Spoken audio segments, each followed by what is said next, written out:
नमस्कार दोस्तों। वीडियो में आगे बढ़े लेकिन उससे पहले आपसे एक छोटी सी रिक्वेस्ट है कि हमारे इस चैनल को अगर आपने अभी तक सब्सक्राइब नहीं किया तो प्लीज सब्सक्राइब कर लीजिए और वीडियो अच्छा लगे तो इस पे एक लाइक और कमेंट भी जरूर कर दीजिएगा। और हाँ, अगर आपके पास भी ऐसी कोई घटना, ऐसी कोई भूतिया जानकारी, कोई भूतिया इंसिडेंट आपके पास है तो हमारी इन दी गई आईडीज पर हमें लिख भेजिए। हो सकता है आने वाला वीडियो आपके हिसाब से ही बन रहा हो। वीडियो की दूसरी घटना है वो है कन्नौज की। कन्नौज में एक कस्बा है गुरसाहेगंज, जो लोग वहां के रहने वाले हैं वो जानते होंगे। गुरसाहेगंज के रहने वाले कल्लू और शिवराज दो बड़े अच्छे दोस्त थे। 25-26 साल की उम्र रही होगी इनके आसपास की। दोनों बड़े अच्छे दोस्त थे और मेहनत मजदूरी करके अपना पेट पालते थे। शादी हुई नहीं थी दोनों की। जहां भी जाते थे साथ काम करते थे और ज्यादातर ये लोग ठेके पे काम करते थे। जैसे ठेका ले लिया छोटा मोटा काम का, दोनों अपना लगे रहते थे। इस तरह से इनका चल रहा था। एक दिन की बात है, पड़ोस के गांव से एक लोग आते हैं। उनकी दुकानें बननी थी कुछ गांव के बाहर की तरफ, खेतों की तरफ दुकानें। उन्होंने जमीन ले रखी थी, दुकानें बननी थी। तो दुकानें बन रही थी। इन लोगों को बोलते हैं कि तुम दोनों भी आ जाओ वहां पर। उनकी शर्त यह थी कि काम करोगे तुम दोनों, ठेके पे दे दूंगा, लेकिन रात में वहां पर रुकना पड़ेगा। रुकना क्यों पड़ेगा? क्योंकि वो बाहर का इलाका था और बिल्डिंग मटेरियल पड़ा हुआ था वहां पर बहुत सारा। तो उनका यह कहना था कि कोई चुरा ले जा सकता है, चोरी वोरी हो सकती हैं चीजें यहाँ से, क्योंकि सरिया वगैरह पड़ी थी, मोरम गिट्टी जो भी होती है चीजें, वो सब पड़ी हुई थी। तो वो इन दोनों से कहते हैं कि तुम्हारी शादी आदि तो हुई नहीं है, तो तुम एक काम करो, थोड़े से पैसे मैं तुम्हें ज्यादा दे दूंगा, वहां पर आओ, हमारे यहाँ काम करो और मैं रात में तुम्हें खाना ना भिजवा दिया करूंगा, वहीं पर 2 चारपाई लगा दूंगा, अपना वहां पर सो। मतलब रखवाली भी हो जाएगी सीमेंट की। इनको कोई दिक्कत नहीं थी। ठीक है भाई, बिल्डिंग मटेरियल रखवाली भी कर लेंगे और काम भी हो जाएगा, थोड़े से पैसे ज्यादा मिल रहे हैं, क्या दिक्कत, शादी हुई नहीं है, घर पे जाके वैसे भी क्या करेंगे, 10-15 दिन की बात है।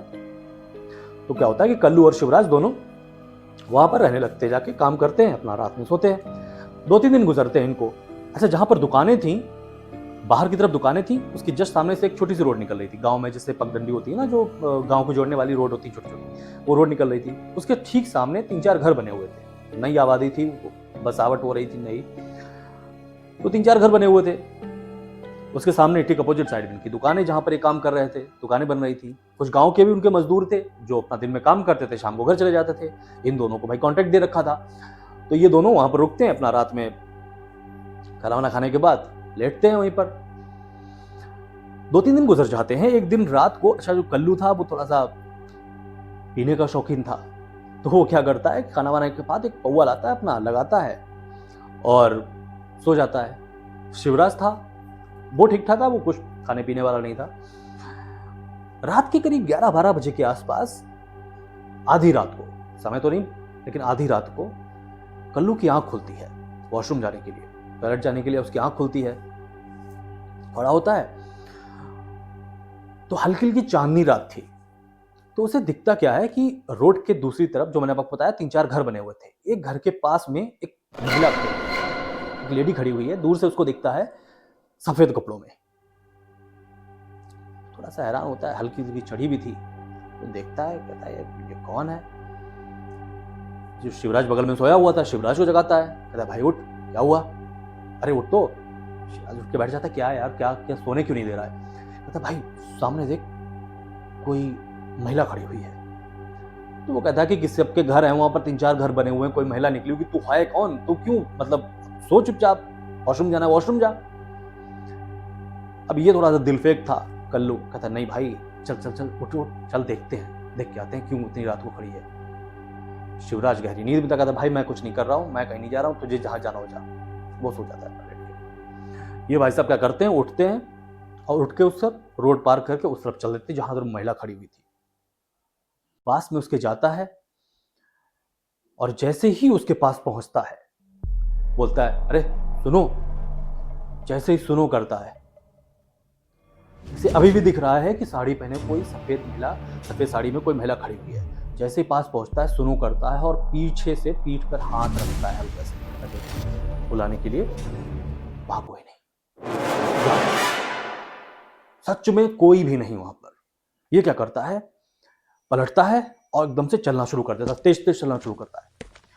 तेज जब चलना शुरू कर रहा होता है ये, तब सबसे हैरानी वाली बात ये होती है कि जैसे जैसे आगे बढ़ रहा होता है, पीछे से घुंघरुओं की आवाज बड़ी तेजी से, छन छन छन छन छन छन छन छन। मतलब आप ऐसे मान लो कि जैसे जिस स्पीड में ये चल रहा है उतनी ही स्पीड में पीछे से घुंघरू की आवाज, मतलब पीछे कोई घुंघरू पहने हुए महिला इसकी तरफ उतनी ही स्पीड में चलती आ रही है। ये क्या करता है, भागना शुरू कर देता है।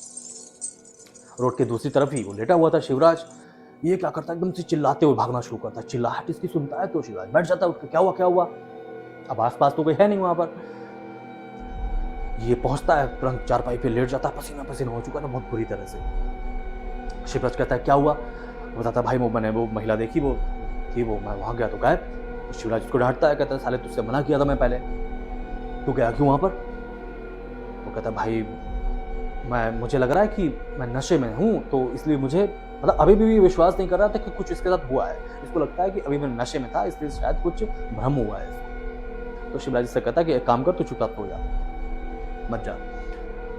सो जाता है। लेकिन इसके दिमाग में फितूर बनता है। अब ये क्या करता है, अगले दिन कल्लू, अगले दिन ये दारू नहीं पीता है। वैसे हर रात ये पी के ही सोया करता था, लेकिन उस रात दारू नहीं पीता। ये सोचता नहीं आज देखते हैं। इसको अब लग रहा है कि शायद इसको कल भ्रम हुआ, तो आज देखते हैं क्या है, टेस्ट करने के लिए। फितूर था। क्या करता है कि फिर से वही रात में सोता है और करीब आधी रात को उठता है टॉयलेट जाने के लिए। फिर से उसको वो महिला दिख रही है सामने, उसी घर के पास, उसी तरह से खड़ी हुई, सब कुछ भाई। ये फिर से शिवराज को बुलाता है। शिवराज एकदम झुंझला के उठता है, गाली देते हुए इसको बोलता है कि तुझे समझ में नहीं आता, मना किया तो उससे बार बार करने के लिए, तू मुझे जगह भी देता है, कल वहां गया, कुछ हो सकता है, कुछ हो, बुरी बला हो सकती है, कुछ भी हो सकता है, चुपचाप सो जा। कहता नहीं भाई उठ उठ, आज तो मैंने दारू भी नहीं पी, आज देखते हैं चल के, कल तो मैं शायद नशे में था, इसलिए हो सकता है कोई भ्रम हो गया हो। ये नहीं मानता है। तो शिवराज कहता है तू, मैं नहीं जा रहा, तू जा, मैं उठ के बैठ जाता हूँ। शिवराज क्या करता है, चारपाई पर उठ के बैठ जाता है वहीं पर, चाहता नहीं है इसके साथ। ये क्या करता है भाई साहब, फिर रोड क्रॉस की इसने, फिर वहां पर पहुंचा। जैसे ही वहां पर पहुंचा, देखा ये महिला अच्छा घूम के खड़ी है, इसकी तरफ चेहरा नहीं है उसका, पीछे की तरफ ऐसे खड़ी हुई है। ये फिर से कहता है अरे सुनो सुनो सुनो, अब आज नशे में नहीं है, बिल्कुल होशो हवास में है ये। जैसे जाता कहता सुनो सुनो सुनो। बड़ी तेज से इसको ऐसा लगता है कि किसी ने इसके सिर पे कोई सबसे बड़ी भारी सी चीज मारी, बहुत तेज, एकदम पूरा सिर हिल जाता है इसका, बहुत तेज, मतलब बिल्कुल एक तरह से कहो कि गिर जाता है। ये गिर के उठता है, देखता खड़े होके, वहां पर कोई महिला नहीं, फिर से कोई महिला नहीं, बिल्कुल सन्नाटा दूर दूर तक। अब इसको बहुत बुरी इसकी हालत हो जाती है, लेकिन घुंघरुओं की आवाज अब इसको बड़ी तेज सुनाई पड़ती है, छन छन छन छन छन छन छन, लगातार घुंघरुओं की आवाज सुनाई पड़ रही है। ये क्या करता है, किसी तरह से उठता है, उधर देखता है और शिवराज शिवराज शिवराज चिल्लाने लगता है। शिवराज जो होता है वो चारपाई बैठा, उससे लगता है वाकई में कोई समस्या आ गई, वो भागता है वहां पर, इसकी तरफ भागता है, इसको उठाता है, देखता है इसके सिर से खून निकल रहा होता है। वहां पर कोई महिला नहीं है। उसको शिवराज को पकड़ के लाता है, चारपाई पे बिठाता है, जो भी उसका खून वून निकल रहा था साफ ऑफ करता है। अब हैरानी वाली बात यही थी कि पिछली रात नशे में था, हो सकता है कोई भ्रम हुआ हो, आज तो बिल्कुल नशे में नहीं है, होशो हवास में है, फिर भी उसको वो महिला दिखी। और अगर महिला नहीं भी थी तो वहां तो कोई ऐसी चीज ही नहीं थी, इसके सिर पे पत्थर किसने या जो भी चीज मारी वो किसने मारी, वो आई कहां से, और फिर घुंघरुओं की आवाज कहां से आई। ये भाई साहब किसी तरह से इनकी पूरी रात कटती है। वो अगले दिन वो जब मकान मालिक, जो दुकान जिसकी बन रही थी, मालिक आता है, उसको ये बताते हैं कि ऐसा ऐसा हुआ मेरे साथ 2 दिन से। तो वो बताता है कि जो सामने घर है, जो 3-4 घर बने हुए थे, कह रहा तो उसमें से एक घर है, इसमें जो जो लोग हैं उनकी बहू ने फांसी लगा ली थी करीब 1.5 साल पहले, 1-1.5 साल पहले उनकी बहू ने फांसी लगा ली थी, जो भी विवाद रहा हो। और तब से बताते हैं कि लोगों ने, मतलब किसी ने एक्सपीरियंस तो नहीं किया था, लेकिन बताते हैं कि कुछ लोगों ने ऐसा देखा, उनके घर से ये चर्चा आई कि उसकी आत्मा भटकती है, वो आसपास के उसी दायरे में भटकती रहती है उसकी आत्मा। कई लोगों ने उसको देखा, किसी को नुकसान नहीं पहुंचाया, और तुम लोग जो मोह माया में खींचे चले गए औरत की तरफ, इसी वजह से हुआ। जैसे ही इन दोनों ने सुना, इनकी हालत खराब हो गई, कभी डरते नहीं थे, डर के मारे इनकी हालत खराब हो गई। इन्होंने भाई मकान, वो जो दुकान का मालिक था, उससे बोला कि देखो आपके हम काम करेंगे, लेकिन हम रात में रुकेंगे नहीं। और उस दिन से इन दोनों ने काम करना तो जारी रखा वहां पर ठेके पे, जो भी 10-15 दिन काम चला, लेकिन उस रात इन्होंने, उस दिन से उस रात वहां पर रात में रुकना बंद कर दिया। उम्मीद करता है ये वीडियो आपको अच्छा लगा होगा। अगर घटनाएं पसंद आई हो तो इस वीडियो को एक लाइक और कमेंट जरूर करिएगा, और हाँ, सब्सक्राइब जरूर कर लीजिए, शुरुआत में भी मैंने कहा था। और अगर आपके पास भी कोई इसी तरह की घटना है, आपके जानने वालों के किसी के पास इस तरह की कोई हॉरर इंसिडेंट है, हॉरर घटना है, तो हमारी मेल आईडी, इंस्टाग्राम आईडी पर लिख भेजिए। हो सकता है हमारा आने वाला अगला वीडियो आपकी घटना पर ही आधारित हो।